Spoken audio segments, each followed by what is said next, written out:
Hello there my lovely jewelry makers, I'm Christina of CSLdesigns, and in today's tutorial I'm going to show you how to make this braided macrame bracelet where we have this illusion of a braid running all the way along the top of the knots, and you can choose to use one colour for this, but it also looks really cool using two different colours of cord. Now if you're new to macrame, I do sell a macrame starter kit in my shop that might be helpful, so I'll leave a link to that in the description box down below.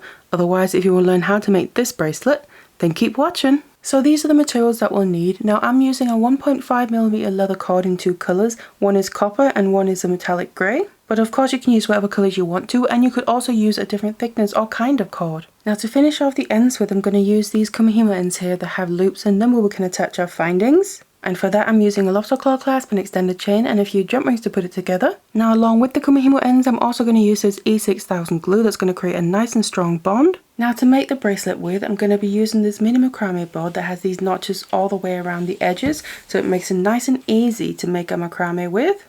And of course we're also going to need a pair of scissors so we can cut our cord. Otherwise you'll be able to find the material list and useful links in the description box down below. Otherwise let's get all the materials ready and let's get started. So then we need to cut some lengths of our cord, and what I have here is two lengths of about 30 centimeters each.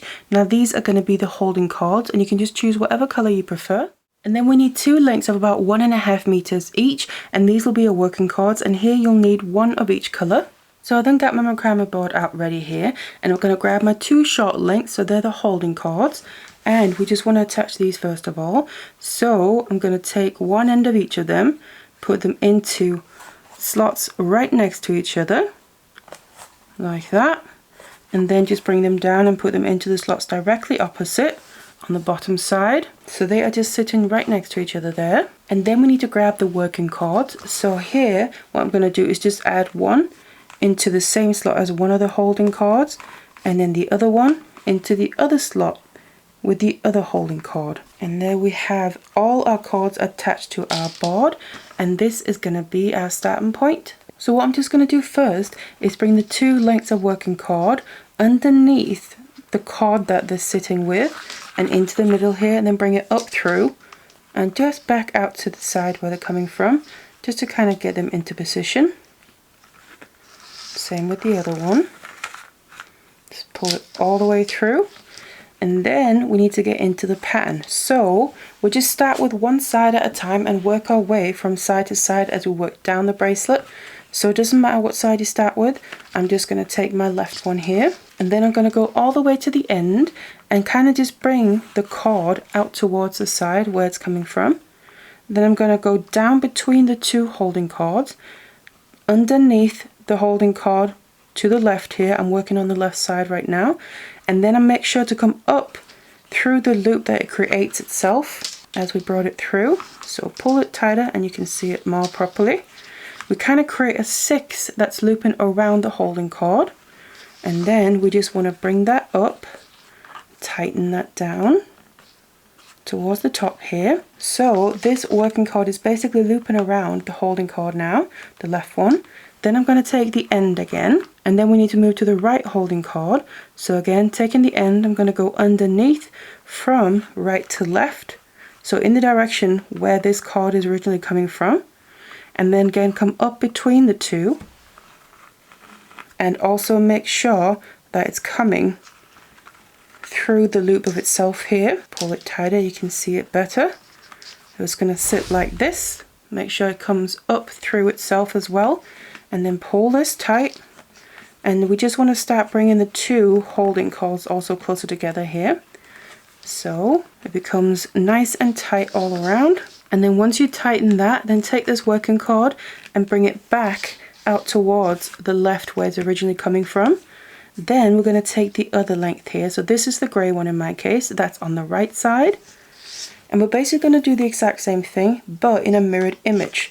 So I'm going to take the very end, I'm going to come down through the two holding cords, out towards the side where it's coming from, so in this case out towards the right, and then remember and make sure to bring it up through the loop of itself, pull it all the way through, so we get a reverse 6 on this side, just looping around that right holding cord, and then pull that up to sit below the other knot that we just made. Now it can be a little bit loose here in the beginning, but don't worry, just keep going and it'll tighten up the more knots we make.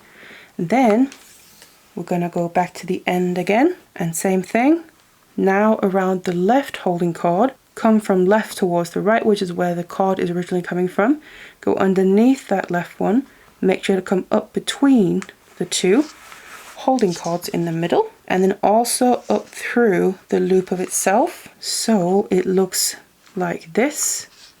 And as we tighten it up, again, just make sure we push and pull that knot nice and tight, and then bring the cord back over towards the right where it's originally coming from. So right now it doesn't look like a whole lot, but it'll start to look more like the pattern once we keep going. Now that was the right side, I'm then going to go back to the left, and we take the cord and we go right to the end, go down between the two holding cords, come out towards the left where this cord is coming from and kind of belongs to, and then make sure to come up through the loop that it creates here.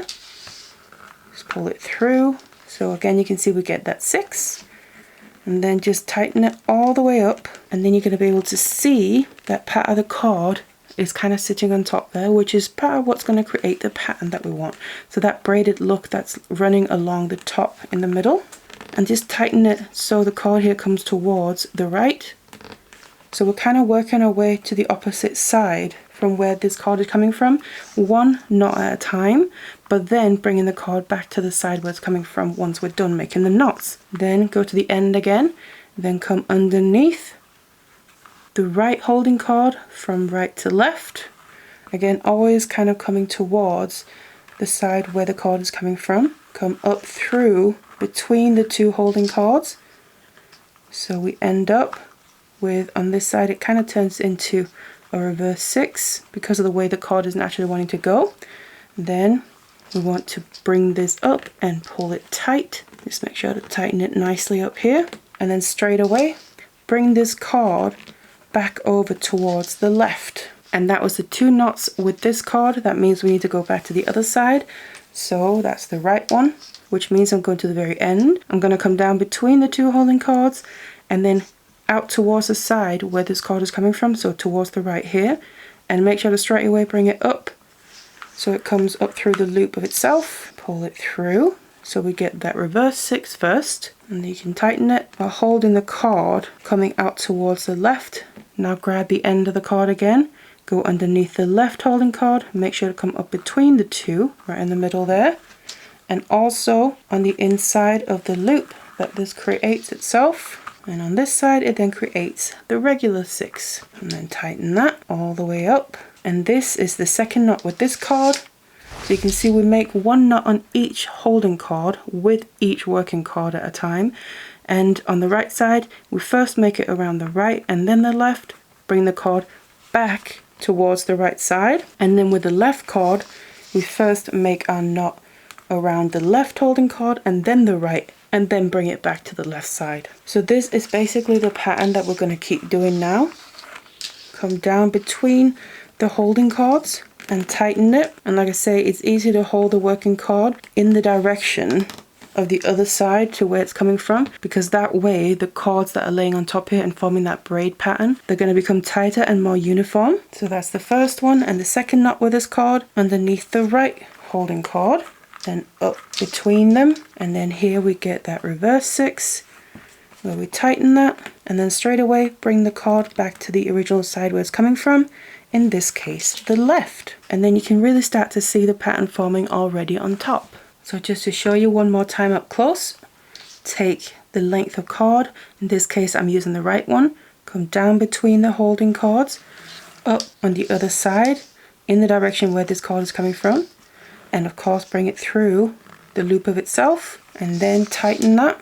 And this is the point where we get that braid effect on top. And then just to finish it off, around the outside, come underneath the left holding cord, and then bring the working cord up between the 2, right in the middle there, while pulling it all the way through and remembering to come through the loop of itself, and then just pull this tight. And once you've done that, straight away pull it back to the original side where this is coming from and kind of belongs to.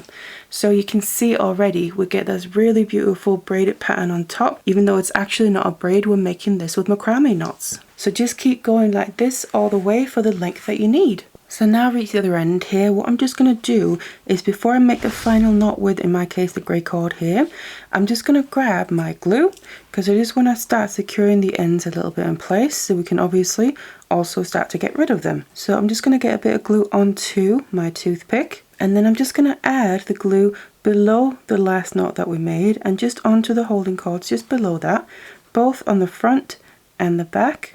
And then I'm going to grab my next cord here and just make the next knot in the exact same way. So bring it through one holding cord first, pull that nice and tight, and then go around the other holding cord. So now that I've tightened this knot here, we actually have glue within it, so when that dries it's going to help secure this knot in place. But then I'm done making knots here because I have the full length I need. Of course you can do the same thing on the other end just with the last knot, but we can then remove it from the board here. So then I'm just going to go in and cut off the excess of the cords here, and I'm just going to cut close to where they're coming out from. Get rid of those. And the same with the two on top. So just something like that.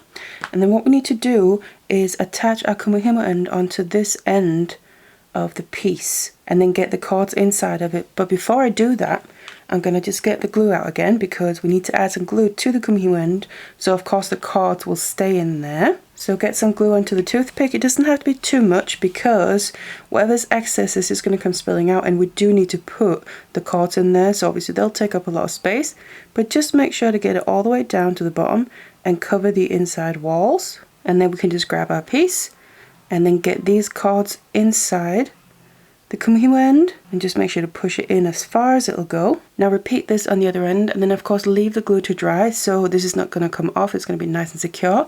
And then we have these loops in the kumihimo end so we can attach our findings. So that is how you make this braided macrame bracelet, where we have this illusion of a braid running all the way along the top of the knots. And of course you can choose to use one colour for this or two colours to really make the braid stand out. But if you want to see more macrame tutorials, I have loads on my channel, so feel free to check that out, and don't forget to subscribe while you're there. Otherwise, I really hope you enjoyed this one. Thank you so much for watching it, and I'll see you in the next one.